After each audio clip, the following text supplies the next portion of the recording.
This episode is sponsored by our unofficial post-episode fact-checker, Aylmeyer. We are often surprised at how well he remembers all the things from the stories, and we're sure you guys are too. Now, we aren't claiming that becoming a patron like Al will make you as knowledgeable as he is, but we're not claiming it either. It's a damn good place to start, though. Now on with the show.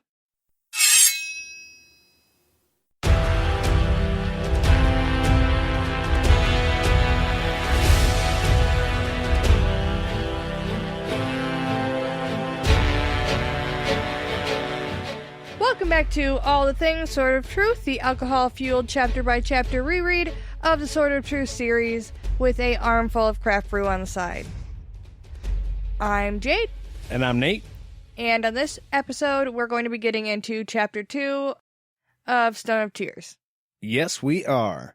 Before we do, we're going to just bring up the fact that the audible narration has changed. Yeah, this book does not have Sam Ch.2 in it anymore. It's another guy by the name of Jim Dale. And I know I've brought him up before on the show. I don't want to knock his professionalism. He does a very, very good job. You can understand his voice very clearly. Every word is pronunciated with his exact intent, but he's not much of a storyteller, I guess you could say. His voice definitely doesn't take on the range that the previous narrators did, so it kind of pulls you out of the story a little bit. Yeah, he doesn't put the emphasis in the place that you expect him to on certain things, and nothing against him. I'm not trying to talk shit. It's just, especially after listening to Ch.2 do the last book, it's rough. Now, we've also heard online that there is another set of audiobooks. I am very keen to find out where I can get my hands on those to listen. I'll buy the book again. I don't care. Yeah, also just in general, trying to find another way to listen to the series with a different audible narrator. Because Nate did tell me that this guy is also the one who narrates, like, Pillars? Yeah, he does Pillars. I think he might do another couple of books as well. Which, great for him. Super awesome. Yeah, I'm really not trying to knock the guy. He does do a very good job. It's just not as cinematic as Ch.2, and it deserves to be said. Right. And I would just be interested in finding another way to learn, another way to listen, if there is one. Yeah. Yes. But with that behind us, we can get right into the chapter. Yeah. So we open right after the end of the last chapter, where Zedd is trying to hold the door closed while Chase runs with Rachel, and Zedd is fingering his stone. That's all. Just a little stone in his pocket. Jade and I listened to the chapter together, and it's literally the second word in the chapter, and it's like, Zedd fingered, and we both go, okay. While the thing is clawing at the door, which it seems like maybe not the right time. Yeah, I think he's just staring at it, kind of still assessing whether or not it's going to be able to get through the door, or if it's going to hold and he might have some time. Well, I think he was also using his magic, though, right? I feel like if you're fingering something in your pocket, your attention is diverted. You should focus more. Maybe a little. I think maybe he was thinking. If you're fingering something the right way, you should be focused on it. Yeah. So by that reasoning, I would say that he's not paying attention to the door. That's all I'm saying. Well, I mean, I'd have to agree. So, yeah, no, I'm with you, JD. I'm with you, JD. Speaking of the door. Oh, you're on fire tonight. Look at you go. What? No, nothing. I'm loving it. I'm sure everybody is loving it. The door was a topic of conversation during our last podcast, which was live.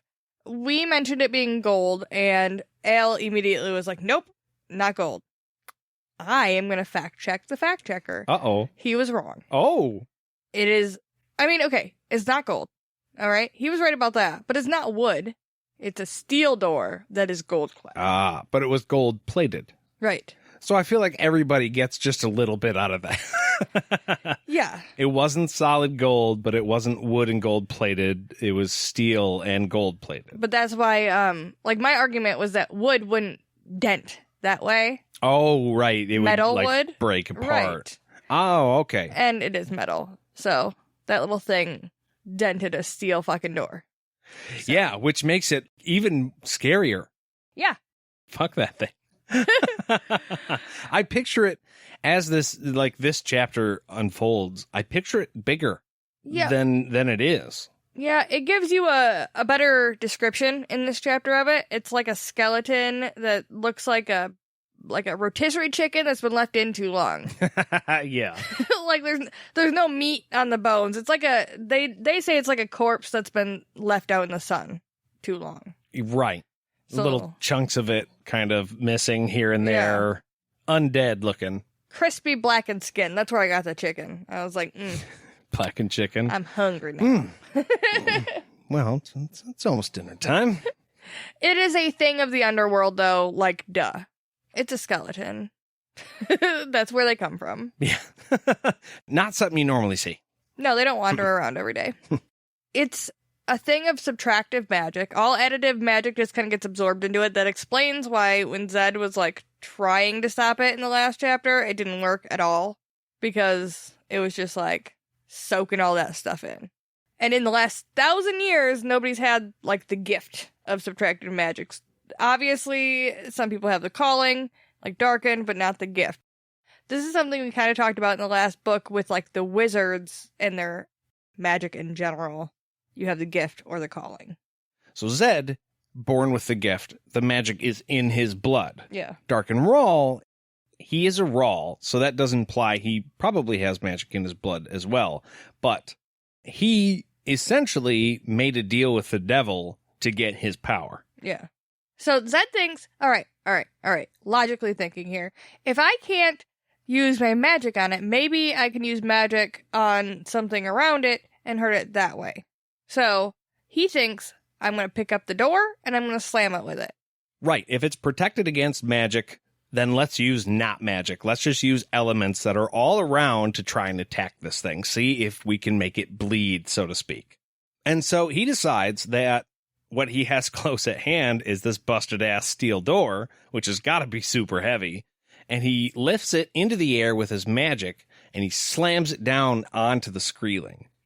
Yeah. And they describe the way he's using his magic as by compacting the air to lift the thing. Like, it's a complicated thing. It's not just like the magic you think about in your head, where you're just like, lift up, go over there, blah, blah, blah. You have to think about how you're going to do this. Yeah, he's busy doing some shit. It's like it's like I said, he's using the elements that are around him. Yeah. So he can't just float this thing. He has to use the air. He has to concentrate it. It has to have upward lift going on. So he's controlling the wind in a direction to move the thing. And then I'm guessing he just abruptly cuts it off and slams down on it. Definitely not automatic. It's not point and shoot. Yeah. But the Screeling is like, hey, no problem. Yeah. He just lifts it up, chucks it off him. And that's when Zedd says his little tagline again. Bags, nothing is ever easy. Shit, gotta go. What word do you think stands in for bags there? He says it all the time, and it has mentioned already that Chase has told him not to say it in front of Rachel. Don't say it in front of little ears, it said. But didn't explain what that meant either. So it's got to be a swear word. What swear word? I think it's like shit or damn. Like an exclamation, just like, ah! Yeah. Because you don't use it at somebody. You're not like, bags you. Burning bags. Yeah. Okay. Yeah, no, well, yeah. Yeah, that makes sense.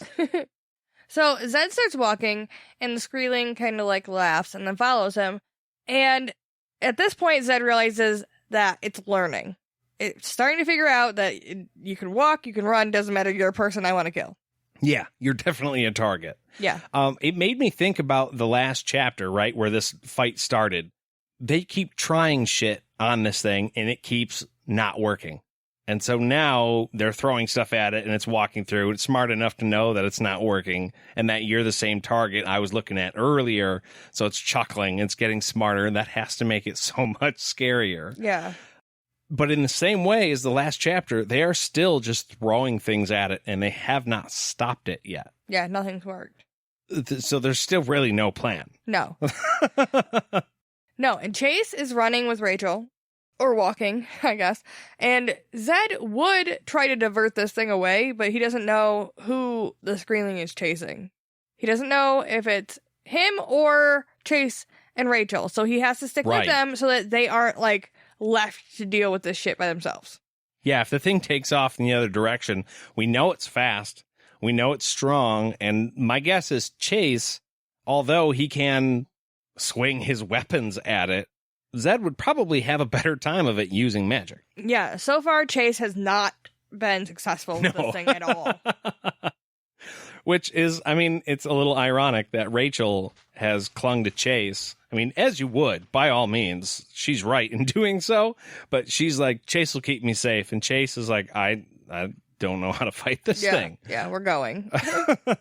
So as they're going, a man and a woman, like, slip by them, and Zedd starts yelling at them to, like, not fucking run, okay? You gotta walk. If you're gonna go, just, like, you gotta walk. They freeze in confusion, and he shoves them down the stairs, which is not going to help anybody walk. I'm just gonna be like... No running in the hallway! What are you doing? Slow down! Yeah. If you yell at me not to run and then you shove me, I'm running. I'm running. I'm for damn sure getting away from you. Yeah. What are we, 4? Well, especially once they see the Screeling. They're like, oh, shit. Gotcha. Yeah. Run. We're going. Don't run. Got you. Walk. Yeah. This way. Will do. Zedd and Chase both scream at them, but it doesn't matter because the Screeling has had its attention drawn to the running things, and it's like, hey, there's some people I can murder. Sounds great. It still has to be easier, I'm assuming, for the Screeling to see the running people, right? Yeah.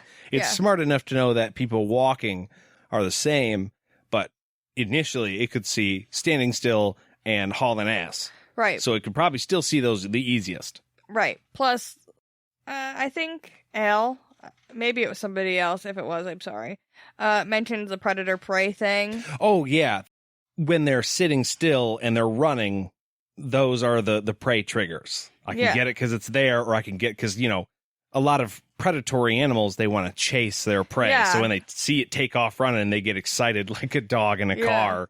He's just going to go. Yeah. Like, you know, he will. Or with a squirrel. Or so like, walking kind of keeps them at bay because they're moving around. They're not an easy target, but they're not running either. So maybe they're less inclined to just run it down. Right. Once a Screeling sees these guys going, it decides to jump over a wall 20 feet to the ground. Probably wouldn't do it. I mean, if you want to keep your legs, you probably wouldn't do that. Yeah, you cannot win a chase if you have busted legs. Chase immediately hides Rachel's face and, like, fucking hauls ass in the opposite direction because he knows what's about to happen. Those people are doomed. They're done. There's like a little bit of a struggle, and then short little screams, and then they didn't fight for very long. No.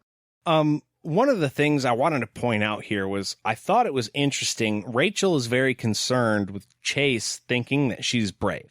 Yeah. And Chase tells her this. You've been really brave. She's proud of that, and she wants to make sure that stays that way.